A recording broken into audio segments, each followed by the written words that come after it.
And I want to start by speaking about teams. A leader must really find a definition for teams, must find a way to define what is a team. So leadership and teams is a very related topic. So you cannot speak about leadership and almost immediately not speak about teams and teamwork.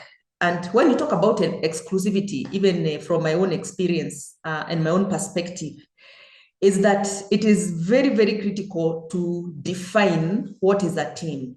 So even before one goes into exclusivity, even before one goes into exclusivity and inclusivity and diversity, it's important for every leader to come up with a team definition.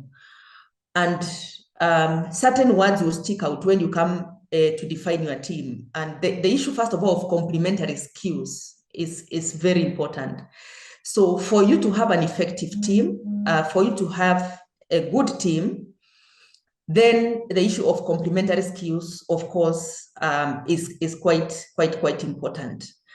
And the other issue is the issue of common purpose. A leader, in the definition of a team, must also clarify what is the common purpose for this team, because that's really what brings a team together. And leadership is a question of creating common ground for everybody. And also the issue of accountability is very important when you are discussing teamwork.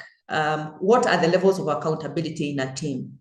So diversity and inclusivity finds its place within a team. And therefore, the definition and the construct of a team is so important. This is not cut and paste or the definition fits all, but any leader needs to be clear and to sell the vision of what is a team, so that anything else that follows then has a reference point. And in this case, we are talking about inclusivity. The reference point of inclusivity is team spirit, teamwork. And that's, of course, very important.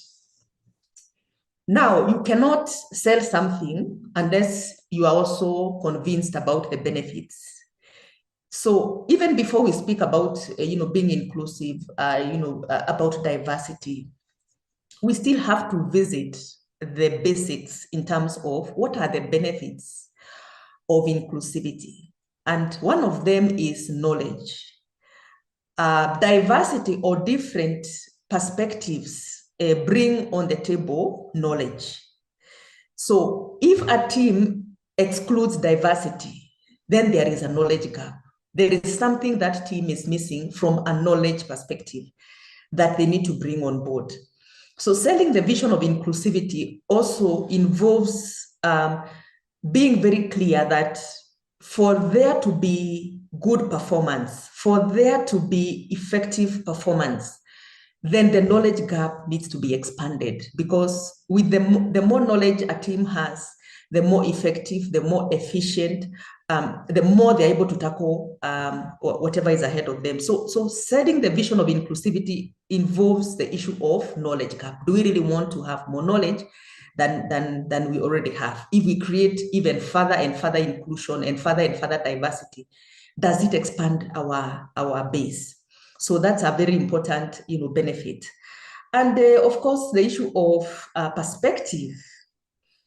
If you are in a team that has the same perspective, if nobody is challenging what the team is doing, if nobody is challenging the processes, the ideas, the interactions, the items that are before the team, if you don't have dissenting voices within a team, then you are losing a lot of perspective. And we must, of course, acknowledge that whatever we are developing from a leadership perspective requires the different perspectives that are there. So lack of diversity creates a gap of perspective. And this therefore does not enrich the performance of the team, does not enrich the results of the team, does not enrich the outcomes that the team is looking for.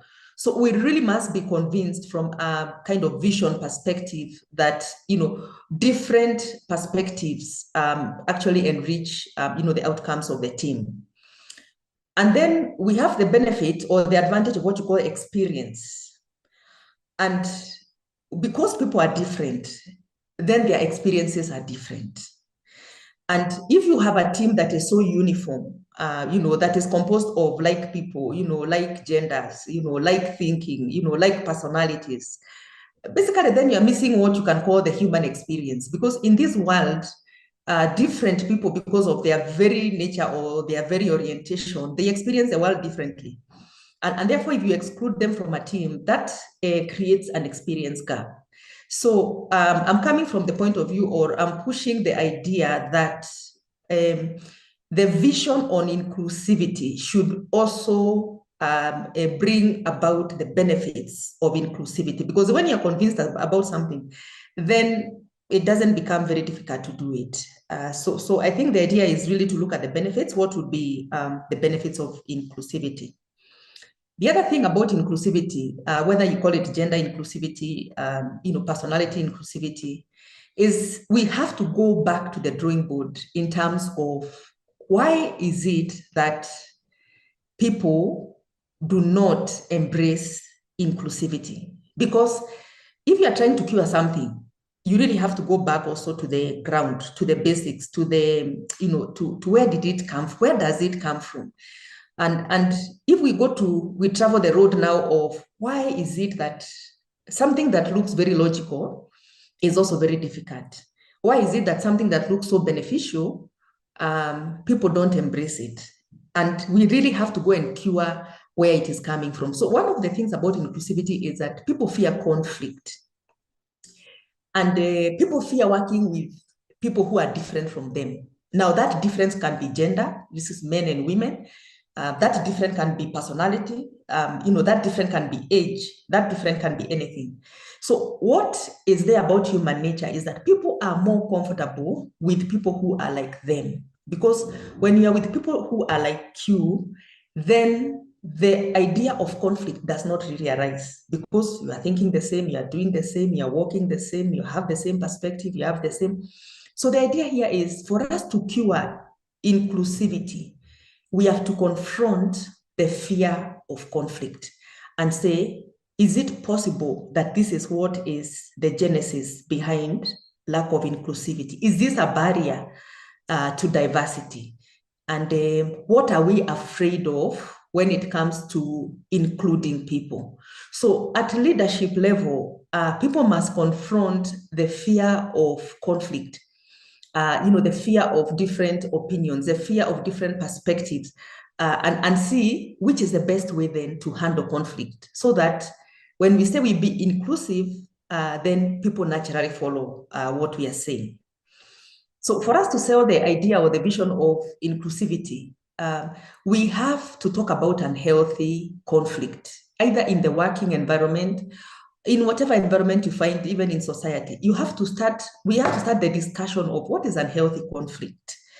And unhealthy conflict means people are taking differences personally. If somebody tells you something, you say, they're saying this because I'm a woman. So you take it personally. Or if a man is told something, they say they're saying this because I am a man. So the idea of taking things personally is something that we need to teach ourselves, because this reduces conflict, this improves inclusivity, this improves diversity.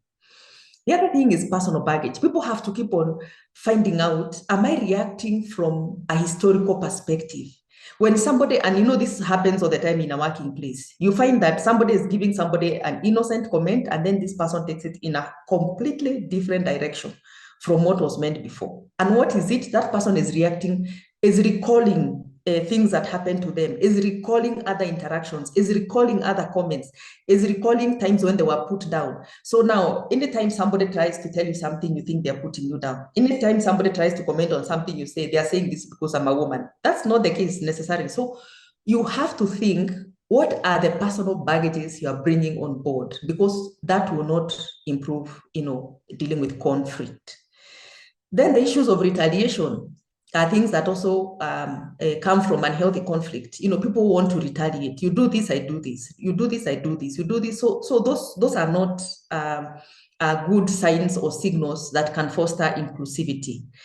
And the quick conclusions, we also have to learn that when we are in a diverse team, when we are working with different people, let's not be so quick to make a judgment, so quick to conclude that, so and so say this because of this and this, or this is where they're, no, it may not be where they're coming from. So quick conclusions is something that doesn't work well with diversity, or doesn't work well with conflicts.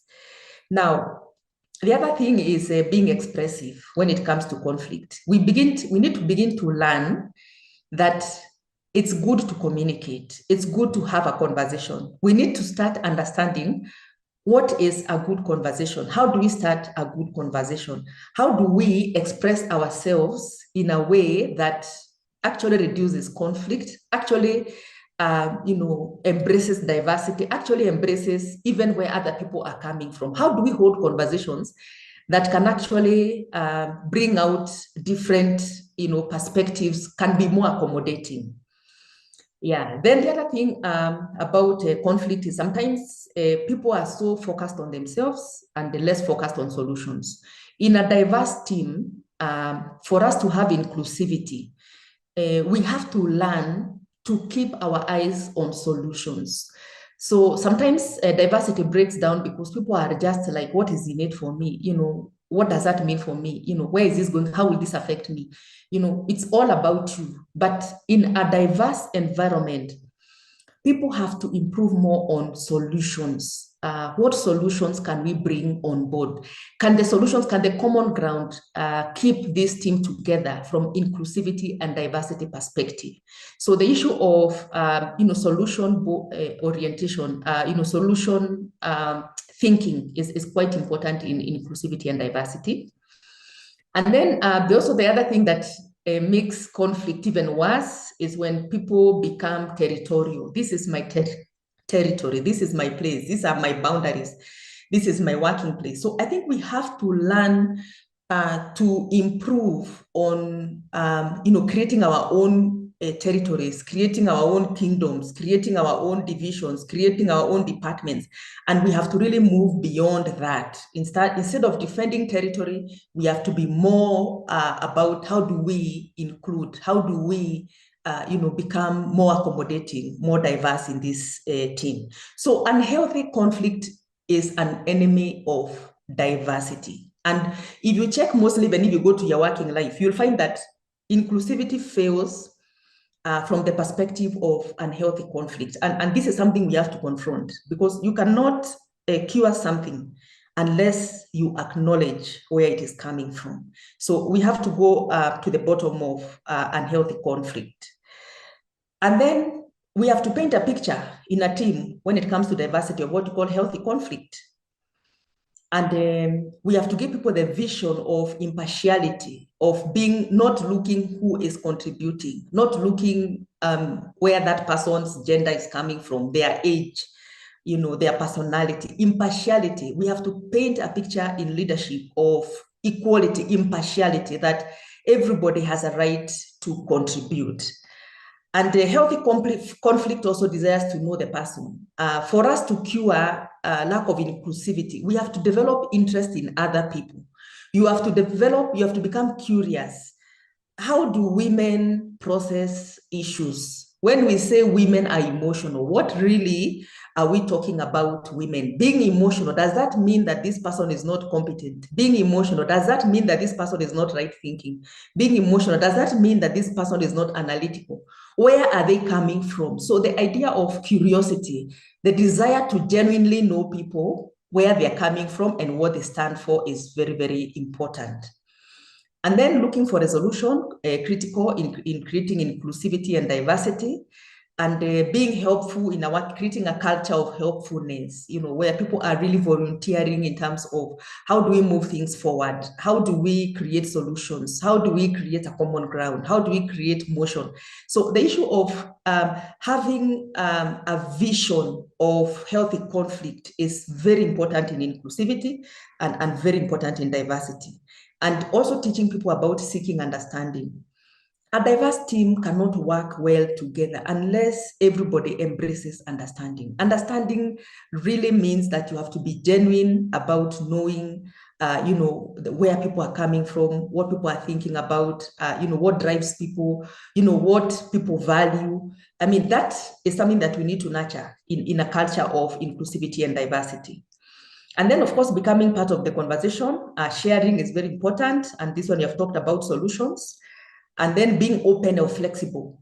We have to kind of convince people about the issue of openness. Prejudice needs to be addressed. Why do you think people are different, so different that you cannot find a common ground? Okay, people are different, but can there be a common ground? So challenging people in terms of being flexible, opening new territory, having a wider way of thinking within the environment is very, very important and makes the team better. So the issue of conflict, we cannot ignore it when we are talking about inclusivity and diversity. The other thing about inclusivity and diversity that we have to consider is practically, we have to open our networks, our personal networks. The more people you know that are different is very, very important, because some of our orientation is something that is so deeply embedded within us that we need to go through a process of trying to regain our perspective of inclusivity and our perspective of diversity. I'm sure we have so many stereotypes in the mind. Whenever you're in a team, you're looking at someone, you've already concluded what kind of person that is. You have already concluded where that person is coming from. So, and this is because we do not have wide networks that include other people. So in our working environment and in leadership, we have to really appeal to people to open their networks. And this requires humility, intentionality, energy, time, and love. We have to ask people, go out of your way and interact and have people in your network that are completely different from you. Move away from just the familiar, the normal, the people who are like you. Go and seek out other people in terms of personal networks. And this is something that should be practiced within a working environment and out of a working environment, so that truly and genuinely we start moving towards inclusivity and diversity. Because if we don't do it from a process perspective, then it's going to be very difficult to achieve it. There's really not going to be any switch and conversion. Then we have to deal with our prejudices. Everybody has to go back, and there's nobody who doesn't have prejudice. We have to go back to our data bank in terms of our mind and ask ourselves, what are the prejudices you hold about people, about gender, about age? What are the stereotypes that you have created that even before you engage, even before you interact, you have already made a judgment that this is such and such a person, this is such and such a leader, this is such and such a... So we have to be willing and we have to be genuine enough to really accept. I don't believe there's anybody who doesn't have prejudice. It's just that you have not confronted it. You have a way of, prejudging people. You have a way of packaging people. You have a way of, accepting or not accepting people. You have a way of being suspicious or not suspicious. So the idea of prejudice is something that we need to do soul searching and ask our teams and ask the people we interact with, just to interrogate, how much prejudice do you have about this or the other? And then, of course, difficult to accept, but lack of inclusivity, lack of diversity comes from arrogance. And arrogance in the sense that you believe that you are better, that you can do things better than other people, that you're in a better position than other people, that you can think better than other people. And it comes from a place of almost looking down on people, like they are not enough. like they are not as good as you are, or they cannot be as good as you are. So arrogance is something then we need to talk about. Where does it come from? Because if we don't cure the underlying issues to inclusivity and diversity, it's really not going to, be well. Then what are some underlying issues? Some other underlying issues are what you call personal insecurities. And I don't know anybody who is not insecure, but it's a question of how do you keep overcoming your insecurities? And one of the ways you can overcome your insecurities is to focus on other people, not just on yourself, is to give other people a chance, is to believe that there is enough for everyone, is to have an abundance mindset, that the fact that somebody else is succeeding doesn't mean you're not going to succeed. But we need to look at personal insecurities, because that is what makes us sometimes exclude people and not give people a chance, or keep people in a box that they can come out of that box. This is a woman leader. So she can come out of this box. So the idea of dealing with ourselves and understanding that sometimes our reactions are coming from our own insecurities is very important, and therefore to kind of come up with a different approach, or a different belief system in terms of insecurities. I will not go so much into this, but we can also talk about the newer and the older generations. The young people are much, much better at inclusivity than the older generations. If we go down in the age brackets, we'll find that actually the younger people are much more comfortable with the inclusivity, with the diversity. Actually, some of them are even taking it to a different level altogether, because there are some who really don't see what is the difference, and they are going to a different side altogether. So sometimes the barriers of inclusivity and diversity are more about the older generation, and we need to face this and therefore begin to define where we need to be changed, where we need to change in order to be actually more inclusive. Now, to improve on inclusivity, of course, is to create a culture of sharing in whichever organization you are in, or corporate. Create a culture that of interaction, of people sharing different ideas and perspectives, and this needs to be something that is actually entrenched in the culture. That people need to mix ideas and come up with a broader base. And then, of course, we need to have a bigger definition of what is diversity, what is inclusivity. Are we talking about equality, or are we talking about equity? And we need to have a big discussion on this, because sometimes we are just ticking the box. We are saying we want just to be equal. Is this really equality, or is it equity? And there's a big difference between equality and equity. We can't be equal. A woman cannot be a man. A man cannot be a woman. We are different. So how can we create equity? And that means meeting people where they are. Meeting people where they are and customizing solutions so that they address the unique things about where people are coming from. So a big debate again, not just ticking the box about equality, about what are we really looking for in this. So again, the other thing is to provide a solid leadership for diversity to be effective. I spoke a little bit about leadership. And if the leadership is not strong, then very little will work in terms of whatever concept you're looking at. So I think the issue here is for leaders to take the idea of leadership seriously, to have a good and detailed definition of what is solid leadership, so that the same then can provide a good foundation for diversity. And the minute you have strong leadership, obviously that is looking at things like problem solving, idea creation, about decision making, implementation, then the issue of inclusivity, diversity becomes even a natural conversation. It becomes a natural thing to do.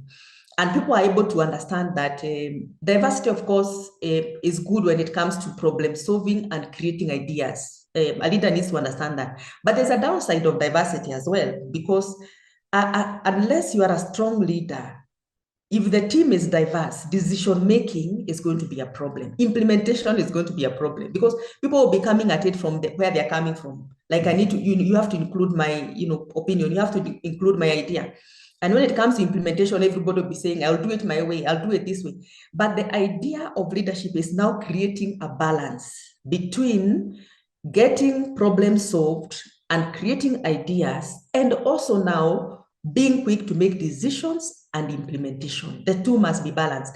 The two are children of diversity, the two are children of inclusivity, and the two belong within, diversity. But strong leadership is a big cure to any of these.